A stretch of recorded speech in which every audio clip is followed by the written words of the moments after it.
하나님 말씀 같이 보겠습니다. 마태복음 20장 1절에서 16절까지 말씀입니다.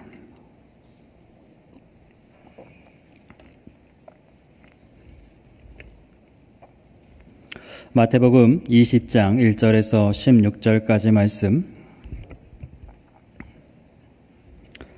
찾으신 줄 알고 한 절씩 교독하겠습니다. 천국은 마치 품꾼을 얻어 포도원에 들여보내려고 이른 아침에 나간 집주인과 같으니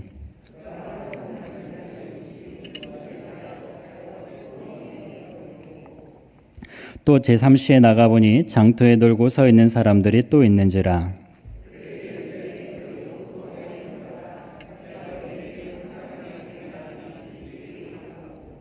제6시와 제9시에 또 나가 그와 같이 하고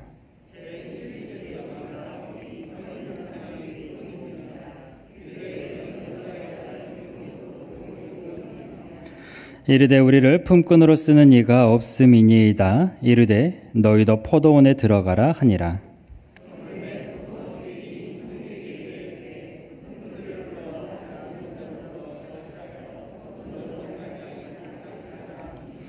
제11시에 온 자들이 와서 한 데나리온씩을 받거늘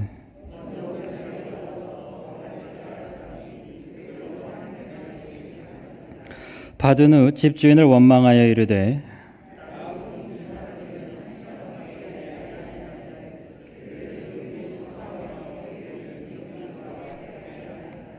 주인이 그 중에 한 사람에게 대답하여 이르되 친구여 내가 네게 잘못한 것이 없노라. 네가 나와 한 데나리온의 약속을 하지 아니하였느냐.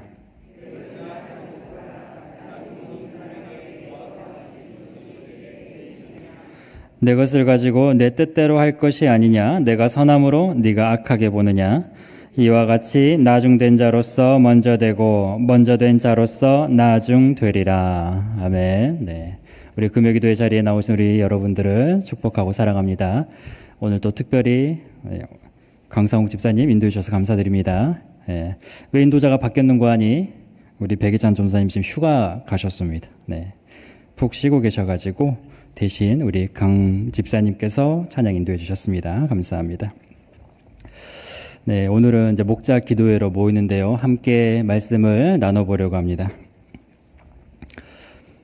성경에 보면은 예수님께서 수많은 비유를 들려주셨습니다. 사람들이 잘 이해할 수 있도록, 잘 배울 수 있도록 비유를 통해서 여러 가지를 이야기하시죠. 우리가 알고 있는 비유도 참 많이 있습니다.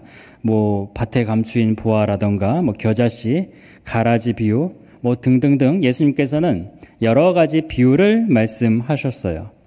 그런데 분명 예수님께서 잘 이해하라고, 잘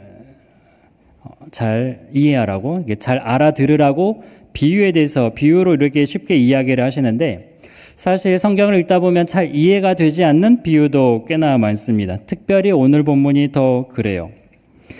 이 본문은 제가 정말 이해를 못했던 비유 중 하나였습니다. 이해가 잘 안 됐어요. 납득하기가 어려웠어요. 이게 맞는 걸까? 이렇게 하는 게 옳은 건가? 왜냐하면 그렇게 한 포도원 주인을 이해할 수 없었습니다. 우리가 잘 아는 말씀이죠. 오늘 비유를 보면 포도원 주인이 일꾼들을 부릅니다. 새벽에 부른 일꾼이 있었고 낮에 부른 일꾼이 있었고 오후에 부른 일꾼들이 있었어요. 그리고 일이 다 끝나고 정산을 하는데 주인이 똑같이 한 데나리온씩을 품삯으로 줍니다. 그리고 나서 항의를 하니까 주인이 뭐라고 하냐면 14절 말씀에 네 것이나 가지고 가라. 나중은 이 사람에게 너와 같이 주는 것이 내 뜻이니라. 이것이 내 뜻이야. 이게 내 뜻이니까 참말하지 마. 약간 이렇게 들렸다는 말이죠. 그럼 이게 도대체 맞는 걸까? 이러면 안 되는 게 아닐까라는 생각이 들었습니다. 쉽게 말해볼까요? 요즘 말로 하면은 누구는 월에 1일에 일을 시작했습니다. 어떤 사람은 한 10일쯤에 들어와서 일을 시작했어요. 어떤 사람은 20일에 들어왔고 어떤 사람은 29일에 들어왔어요. 그런데 30일 날 월급을 주는데 다 똑같이 두더라. 그러면 이게 이해가 되시나요? 이해가 너무도 안 되는 말씀이죠. 이러면 불평이 생길 수밖에 없습니다. 불만이 나올 수밖에 없죠. 그러면 예수님은 왜 이렇게 이해가 안 되는 비유를 우리에게 들려주셨을까?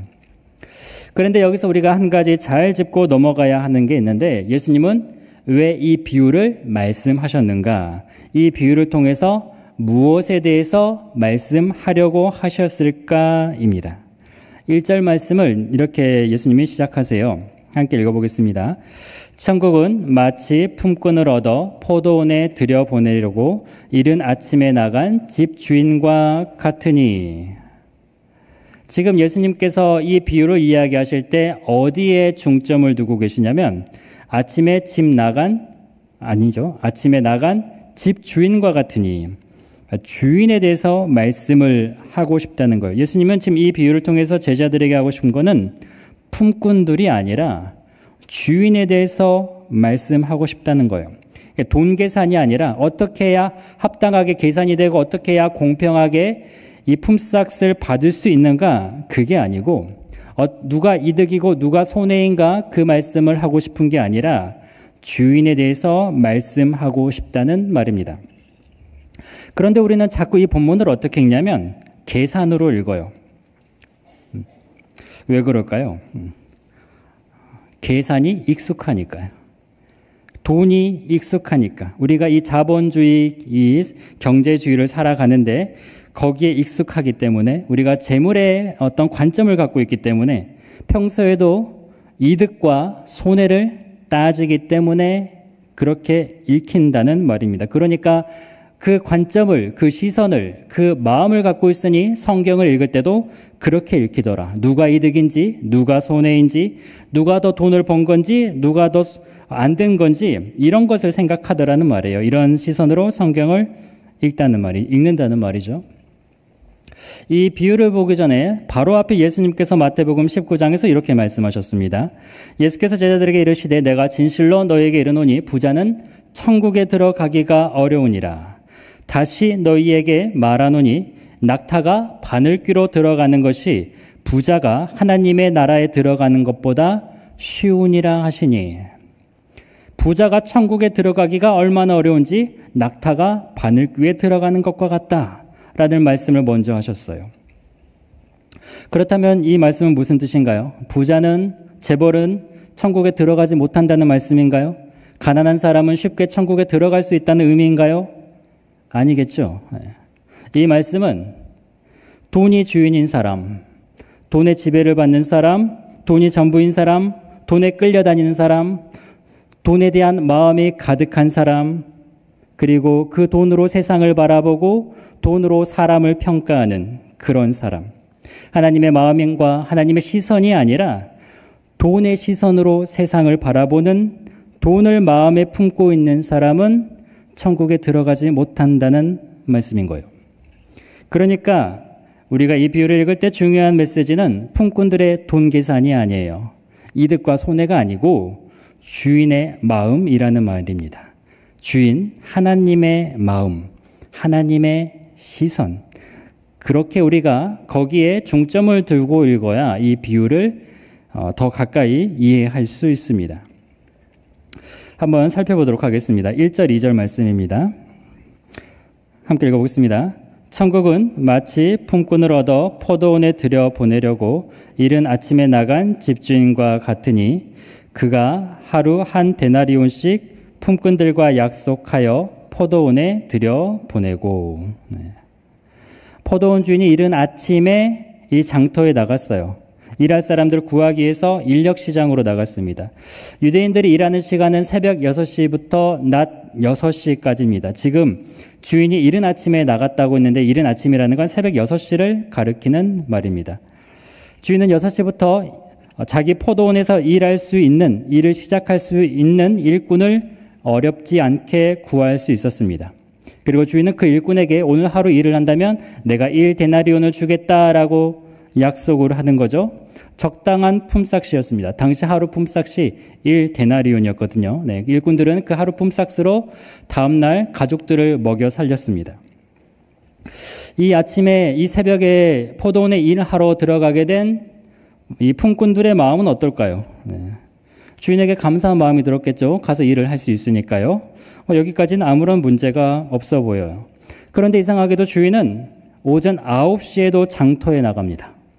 포도원 주인은 장터에 있는 사람들을 무작정 포도원에 들여보냅니다. 그런데 더 놀라운 것은 주인은 낮 12시에도 오후 3시에도 장터에 나가서 사람을 불러 모았다는 말이에요. 5절입니다. 5절을 보니까 제6시와 제9시에 또 나가 그와 같이 하고, 여기서 제6시는 낮 12시입니다. 제9시는 오후 3시고요. 그리고 6절을 보니까 제11시에도 나가서 보니 서 있는 사람들이 또 있는지라. 제11시는 오후 5시를 가리키는 말입니다. 그래서 왜 너희가 이렇게 종일토록 놀고 서 있느냐라고 물었더니 7절을 보니까 우리를 품꾼으로 쓰는 이가 없습니다. 그래서 주인이 그러면 너희도 포도원에 들어가라 라고 말을 해요. 주인이 지금 새벽 6시에 나가서 일꾼을 불렀습니다. 오전 9시에 가서 불렀어요. 낮 12시에 가서 불렀습니다. 오후 3시에도 가서 불렀어요. 그리고 마지막으로 오후 5시에도 나가서 사람을 불렀습니다. 오후 5시면요. 일을 끝날 때까지 얼마나 남았을까요? 1시간 남았어요. 1시간. 오후 6시에 일이 다 끝나니까요. 그럼 그 1시간을 일하게 하려고 오후 5시에 나갔다는 말입니다. 그렇다면 오후 5시에 이 포도원에 들어가게 된 이 품꾼의 심정은 어떨까요? 주인이 얼마나 고맙겠어요. 5시까지 아무것도 못하고 계속해서 대기만 하고 있었는데 주인이 자신을 불러주니 얼마나 감사하겠어요. 거의 막차를 탄 거란 말이에요. 품삯을 얼마 받을지는 몰랐겠지만 그래도 조금이라도 받아서 내일 처자식 먹여 살릴 수 있으니 그래도 감사하는 마음으로 일하러 들어갔을 거라는 말입니다. 자, 여기까지는 그렇다 치죠. 그렇게 오후 5시까지 사람을 불러서 들어갔는데 문제는 어디에서 일어납니까? 품삯을 줄 때 일어나는 거죠. 8절, 9절, 10절 말씀을 보면 포도원 주인이 품꾼들에게 삭슬 계산을 합니다. 그래서 9절을 보니까 제11시 오후 5시에 온 자들에게 한 데나리온씩을 주었습니다. 그러니까 그 모습을 보더니 더 먼저 왔던 사람들이 어떤 마음을 갖게 될까요? 자신들은 저 1시간 일한 사람이 한 데나리온을 받았으니 우리는 더 받을 수 있겠구나라는 계산이 섰겠죠. 분명 오후 5시에 온 사람은 너무너무 감사한 마음으로 한 데나리온을 받았을 겁니다. 그런데 주인이 이 5시에 왔든 3시에 왔든 낮에 왔든 새벽에 왔든 다 한 데나리온씩을 줬어요. 그러면 가장 일찍 온 사람의 그 표정은 어땠을까요? 아마도 얼굴이 굳어 있지 않을까 싶습니다. 참 잘 이해가 되지 않죠. 왜 그랬을까요? 그렇다면 성도님들, 이 이야기에서 가장 손해본 사람은 누구일까요? 누가 가장 손해를 보고 억울할까요? 우리가 일반적으로 생각했을 때 가장 먼저 와서 일한 사람, 새벽 6시에 들어간 사람이 손해라는 생각이 들 겁니다. 제일 일찍 왔으니까, 제일 오래 일했으니까, 제일 많이 일했으니까, 제일 고생했으니까요. 우리는 이 비유를 읽으면 우리의 마음을 가장 일찍 온 사람에게 집중하게 됩니다.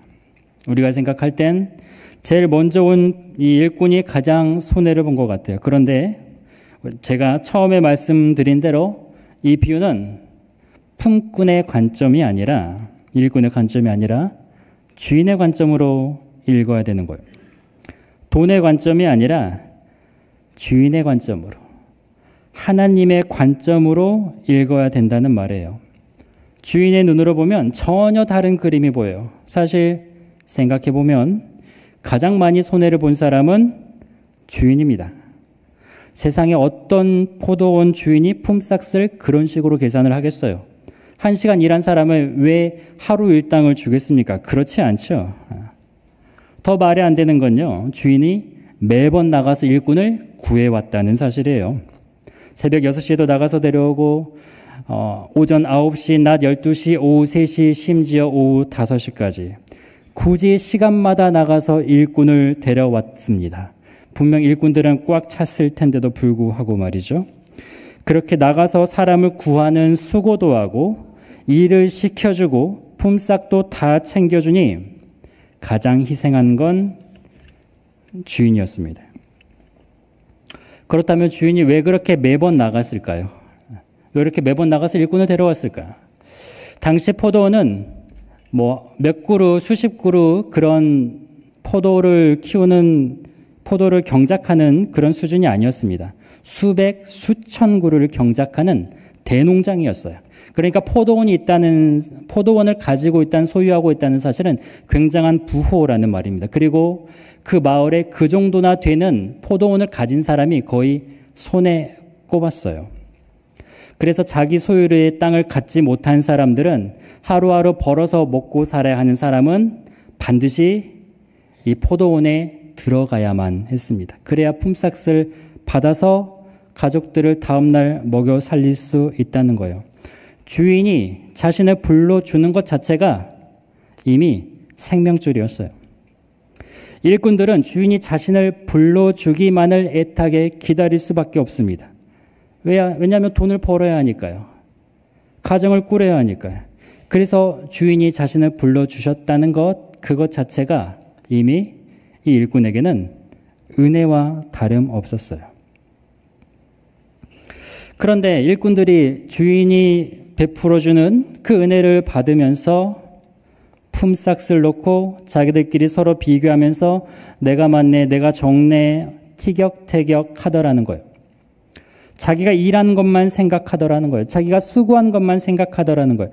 다른 사람들은 조금이라고 나는 하루 종일 수고했으니 내가 대우받아야 한다고 생각했다는 말이에요. 내가 더 대접을 받아야 된다고 생각을 했다는 말이죠. 내 고생을 생각하는 거죠.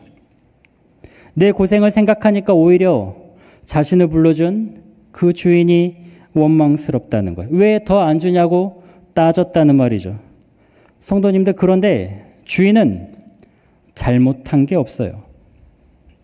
처음에 주인이 일꾼을 불렀을 때 1데나리온을 주겠다고 약속을 했다는 말이죠.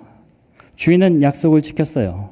1데나리온이면 하루 품삯으로 충분합니다.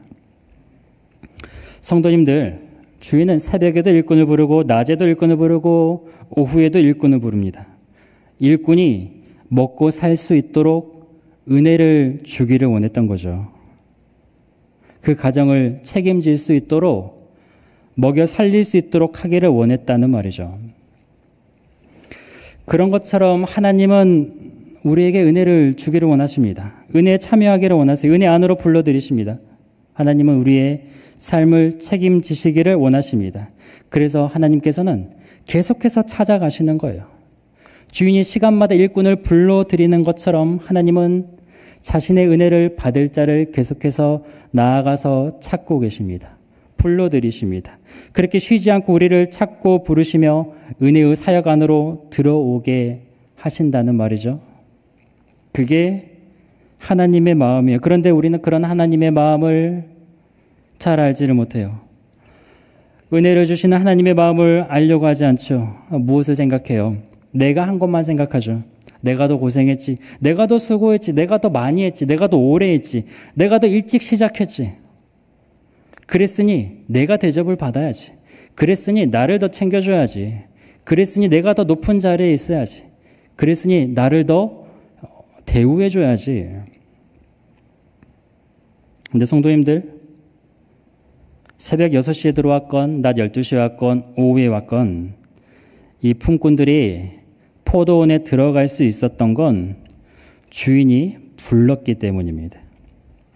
주인이 선택했기 때문이에요. 사실 우리도 가장 늦게 들어온 사람이 될 수 있었어요.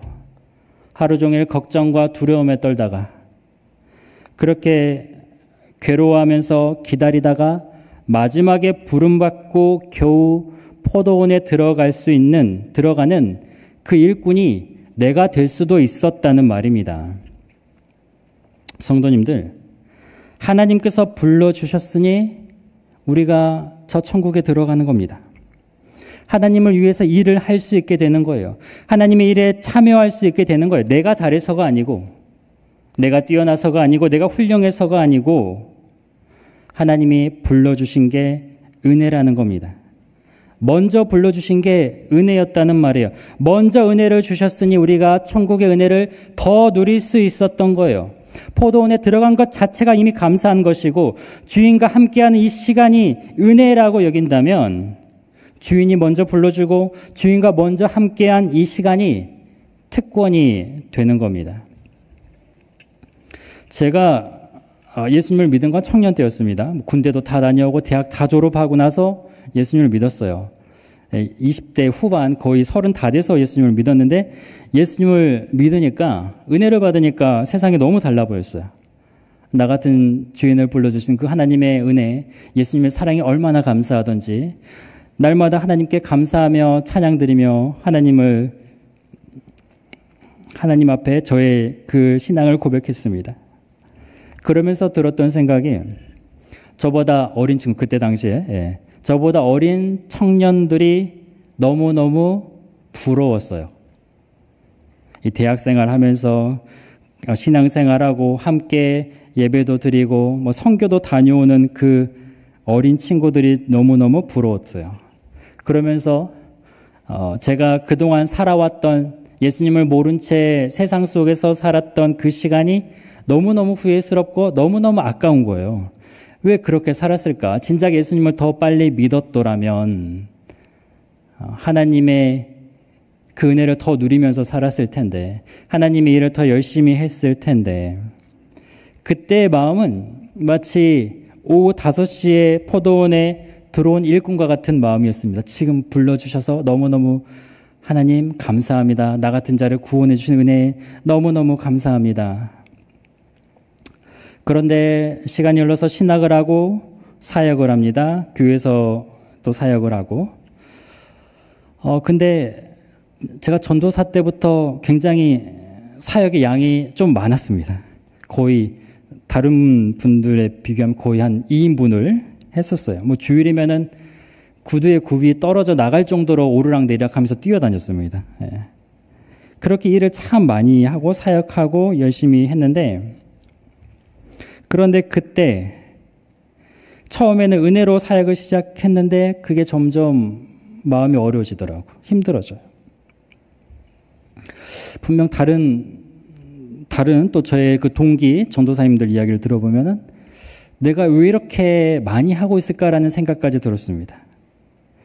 그러면서 저의 심장은 점점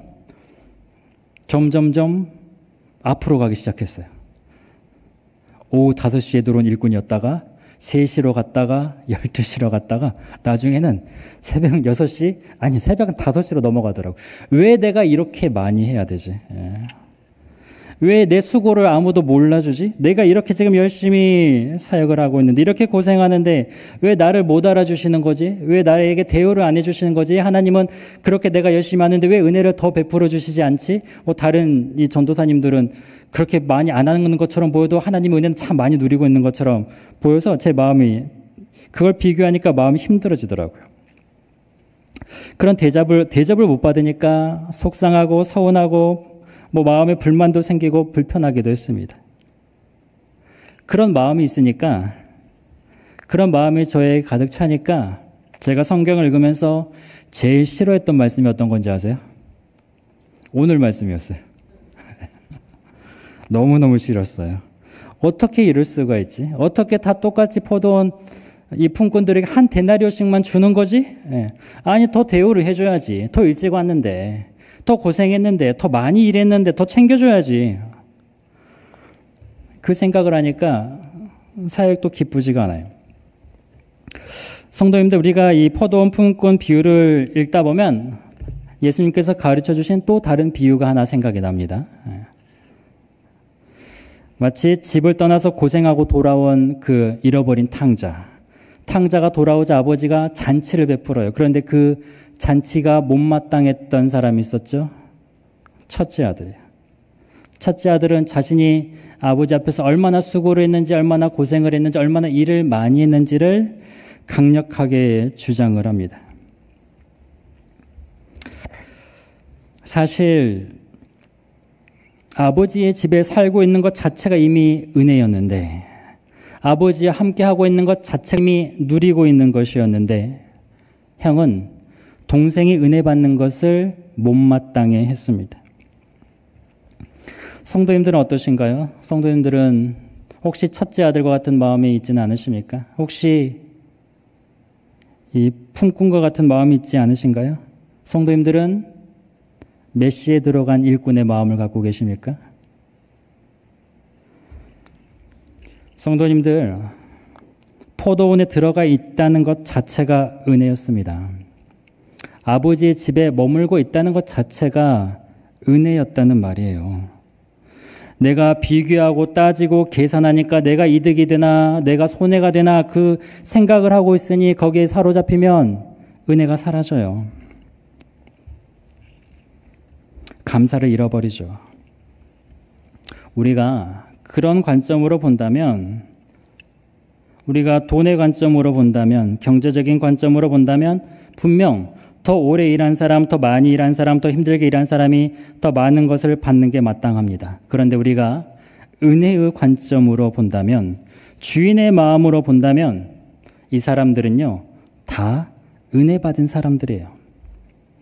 은혜로 들어갔습니다. 그리고 은혜로 일을 마칠 수 있었던 겁니다.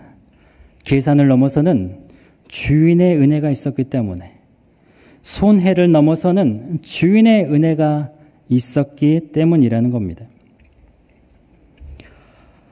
저는 참 부족하게도 이제서야 이 말씀을 좀 편하게 읽을 수 있습니다. 하나님이 불러주셔서 참 감사하구나. 하나님께서 써주셔서 참 감사하구나. 나같이 부족한 자를, 쓸모도 없는 자를, 사실 뭐 어디 가서 나 같은 사람을 써주지도 않을 텐데 이런 교회에서 사역할 수 있어서 감사하다. 은혜다라는 생각을 해요. 성도님들 만날 수 있는 것도 감사하고, 이렇게 앞에 서서 설교할 수 있는 것도 은혜이고 감사하다.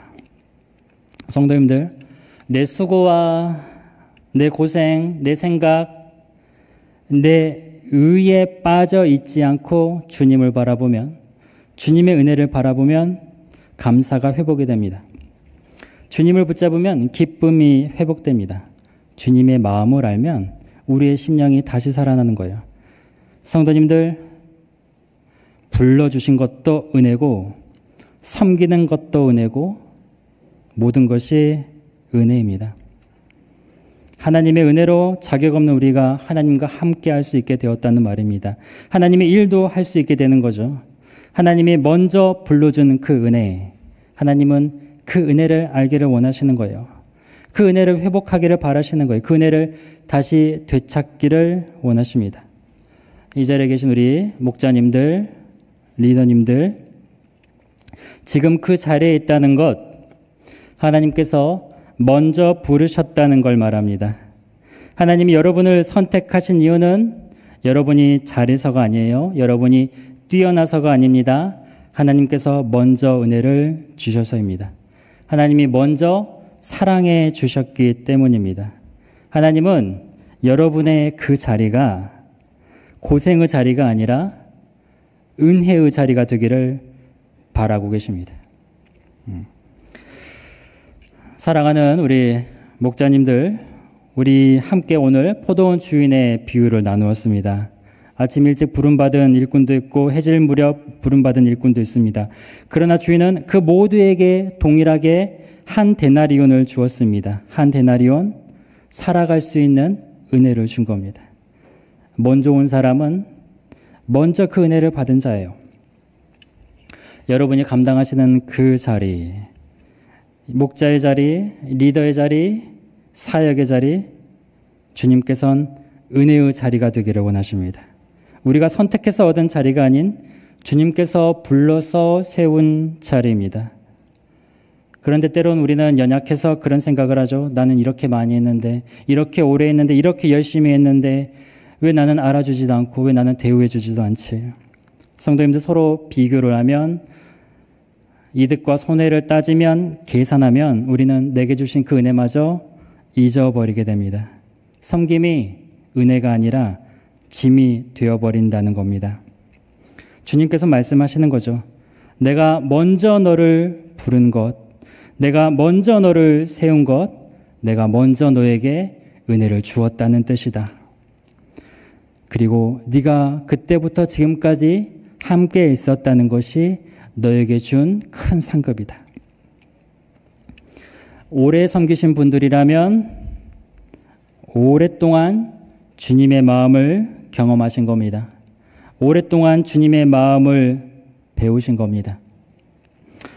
섬기신 지 얼마 되지 않았다면 앞으로 주님의 은혜를 더욱 맛보게 될 줄 믿습니다.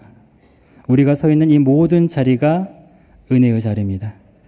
바울이 이렇게 고백합니다. 함께 읽어보겠습니다. 고린도전서 15장 10절. 그러나 내가 나된 것은 하나님의 은혜로 된 것이니 내게 주신 그의 은혜가 헛되지 아니하여 내가 모든 사도보다 더 많이 수고하였으나 내가 한 것이 아니요 오직 나와 함께 하신 하나님의 은혜로라. 네, 아멘. 이 고백이 성도님들의 고백이 되기를 축복합니다.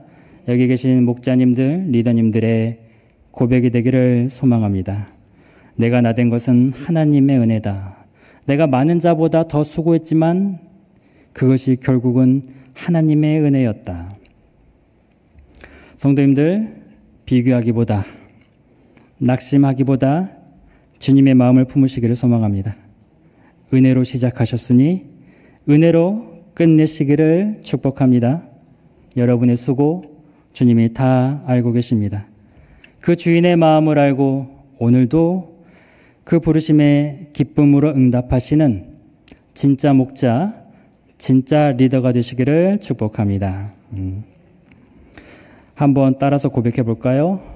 은혜로 부르셨으니 은혜로 마치겠습니다. 여러분의 평생 고백이 되기를 축복합니다.